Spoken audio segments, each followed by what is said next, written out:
for sale. Whose resources? Our resources. Whose resources? Our resources. It's important, it's a lot of fun, but it's important to get out and get your voice heard. If you care about something, it's really important. We're the National Trust for Ireland. We're concerned about what happens to people. We're also concerned about the coastline, what the place would look like if there was an oil spill, or indeed if there was an oil rig which you could see from here. It's not only just Killiney and Geraghty, it's all of Dublin that's concerned. So if there's oil to reach the coast here, it'll infect all of Dublin and everybody's, habitat and living, and even, for tourists and for, everybody, it will be hugely important.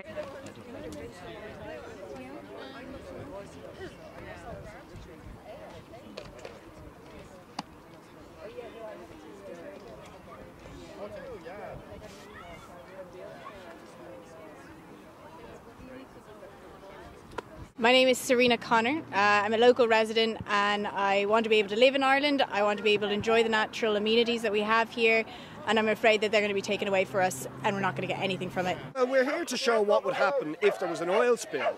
Most people in Dublin aren't aware that there's a plan to put an oil rig 6 kilometres off the coast.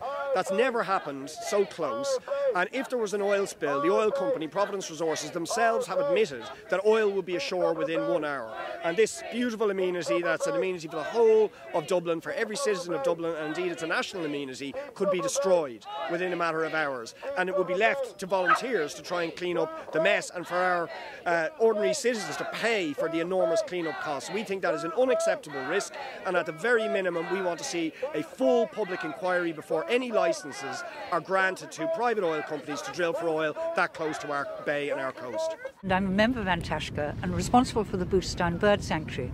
And a while ago, Booterstown had an oil slick from some institution, and it killed the marsh, and the birds weren't feeding there anymore. So we have an experience of oil on the sanctuary. Now it's protected under European law. It's called Natura 2000, and it has international protection. I want to raise awareness of the potential for environmental catastrophe if a foreshore licence is granted to Providence Oil to harvest oil at a 6-mile distance from the shore. It's very, very close to the shore, so it's a very high risk. Yeah, there was an oil rig here in 1970, but also in 1970 we had sewage being pumped into Dublin Bay untreated. We had smoky fuel being burnt throughout the winters. People were choking with the air. Cars weren't anywhere near as environmental friendly as they are now, and we weren't recycling anything. We were burying it all in the ground. We've made huge strides forward since then. We have reached blue flag status with some of our beaches. We have about 75% recycling of waste. Cars are much cleaner. Why, on heaven's name, would we want to take a huge step backwards? This is whose bay? Our bay. Whose bay?